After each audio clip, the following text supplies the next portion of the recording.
Well, Scream Season 3 is finally on Netflix, and I didn't want to pay for it, so now we can finally review it. Let's talk about Scream Season 3.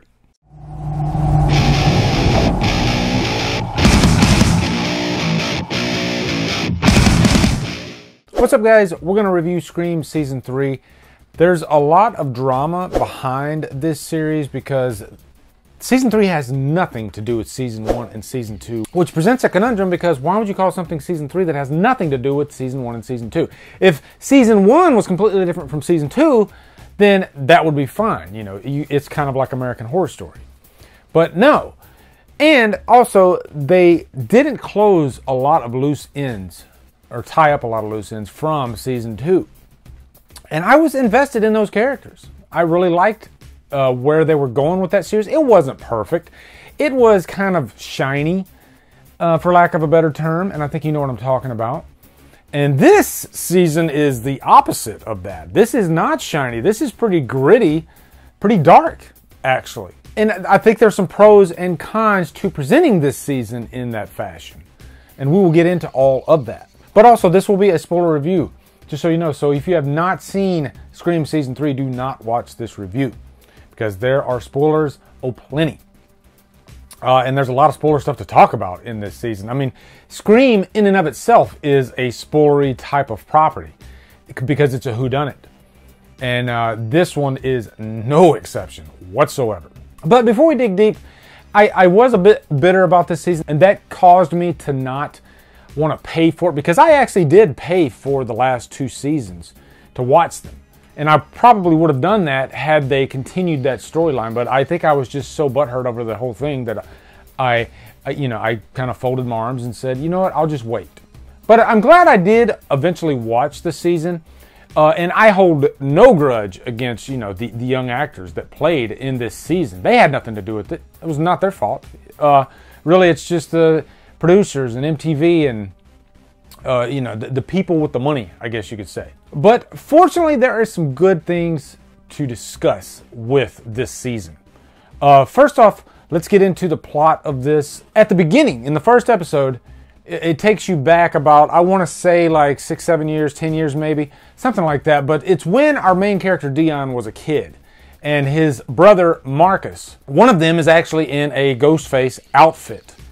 And so they're going trick-or-treating, and then this terrible accident happens, and then Marcus, or who we think is Marcus, ends up getting killed. But of course, throughout the series, we wonder if Marcus is actually alive and he is performing these killings. But the character that was responsible for this tragedy that happened is the Hookman, played by none other than horror legend Tony Todd.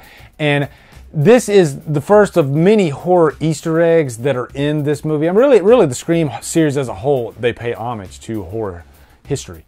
And I love that he was Hookman. He was basically Candyman. And so there is this fight between Candyman and Ghostface in the movie, which horror fans could geek out about. But anyway, we fast forward to the present day, and we have this young group of, I believe they're in high school. It's a mix of different characters, but this is like an inner city version of Scream. This isn't on the rich side of town like in the first 2 Screams, which I did kind of find annoying with those 2 seasons. This actually takes place in the lower class neighborhoods, and you get a lot of variety in the characters in this department, actually.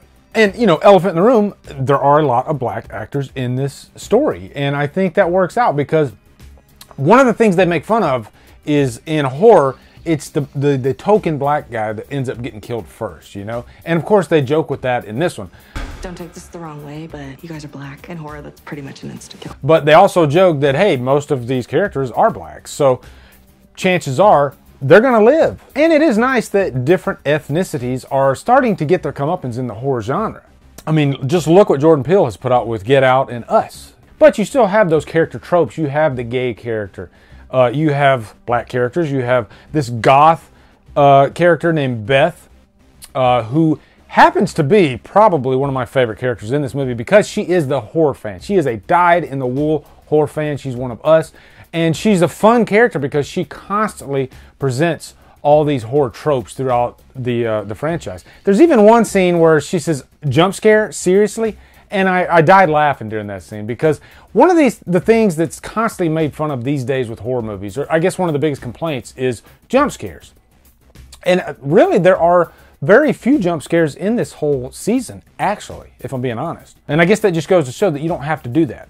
But our main character is Dion. He is like this star football player. He's got everything going for him. And then, all of a sudden, this Ghostface character comes into picture and just starts making his life a living hell, psychologically torturing him throughout the whole thing, really steering the ship. And Dion is having to, like, make all these decisions that he's not wanting to make, getting his friends involved in these killings. And so that presents a lot of drama throughout. Now, one thing this season does that really all of the Scream properties do is they point the finger.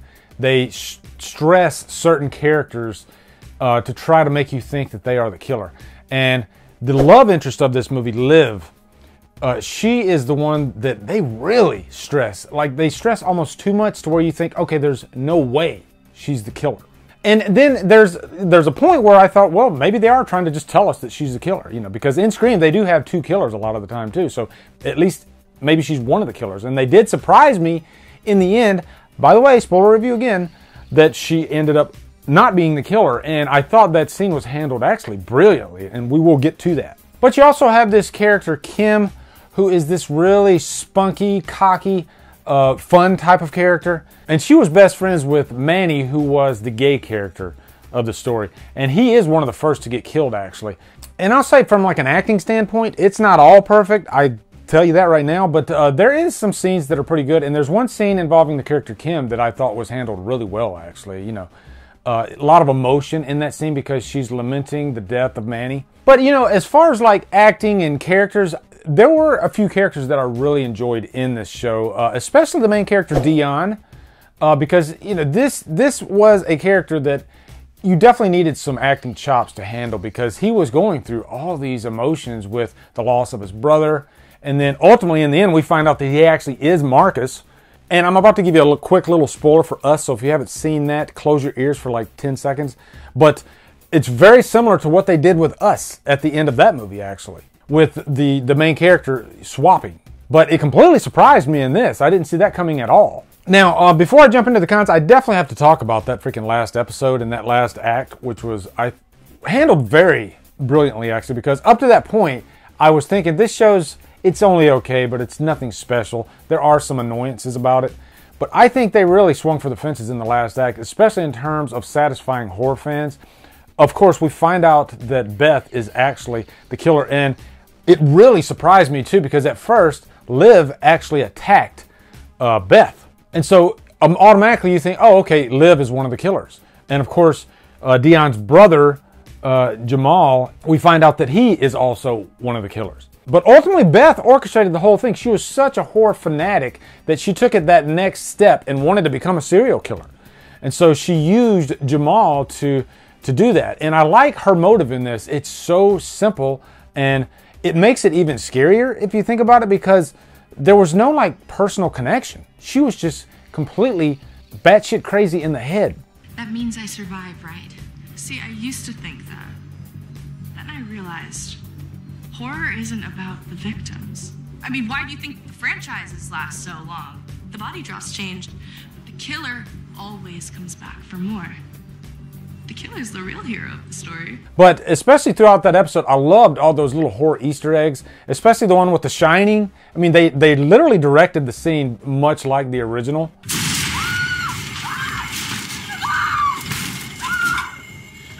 Beth was such a great character in this show that I really wanted her to live. And thinking back to all of the Scream movies and the TV shows, or at least the movies, none of the killers end up living at the end. But this was really one of the first times that I wanted, like I would have loved if Beth lived. And then they went on and did a season 4 where we know who the killer is through the whole thing.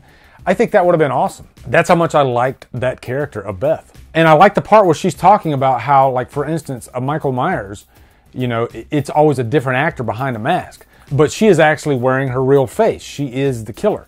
Also, she reminded me of Rebecca Gayheart in Urban Legend. That's neither here nor there. But also, I forgot to mention Ghostface. They actually used the original Ghostface mask in this show. And I like that, actually. I was a fan of the new design of the last 2 seasons, but it was nice to see a return of the classic mask. And the Ghostface in this movie might be one of the most brutal out of the whole franchise. He's really brutal. And one of the kills that I really loved was when he used like this big medical saw and he pushed it through the door, turned it, and then forced it down the midsection of Amur, which was great because that was a character that I wanted to die the most. And also, the original voice came back to do the voice of Ghostface in this one. And who is this? Trick or treat, Dion. Roger Jackson. The guy's voice is probably one of the most iconic voices in horror history. He just has this really eerie cadence and just really the sound of his voice. It's creepy as hell. Now, as far as the cons, there's definitely some bad acting and there's definitely some throwaway characters in this show. First off, Amur, who was kind of a love interest of Beth, there was zero chemistry between the two of them whatsoever. I have this thing about chemistry with characters in not just horror movies, but movies in general. And that can take me out of a movie, and it really did. And plus, the actor that played Amur did not do a great job acting at all. And especially when he's trading blows with Beth, who was actually a great actress. It just felt lopsided. You know, he was just very one note, and every time he was on screen, I wanted him to die. And also, they do kind of, for a show with 6 episodes, they focus a little bit too much on the love aspect of the story. I thought it was a little bit overdone, wasn't really needed. So overall, guys, for season 3, I will give it a high humdrum. Definitely some good there, saved by that last episode, I think. Definitely some things they could have worked on. I'm curious to see if they're going to do a season 4. But yeah, there were some things I definitely did dig about this one. The cinematography was really dark, kind of cool. So, you know what? I went in with the lowest expectations and I came out pleasantly surprised. I'll give it that. My wife hated the season. I will say that, but she's the toughest critic there is out there. So anyway, guys, post in the comments your thoughts on season 3. I posted in Killer Flicks that I was watching it. Got a lot of mixed reviews on this show, which is cool. And yeah, let me know what you guys think. Also, be sure to come over to Killer Flicks, where we talk horror all day and every day. And on Fridays, we do Free For All Fridays. Follow me at Drumdums on Facebook, Twitter, Instagram, and Letterboxd. Anyway, guys, thank you so much for watching. Have a great day, and Drumdum out.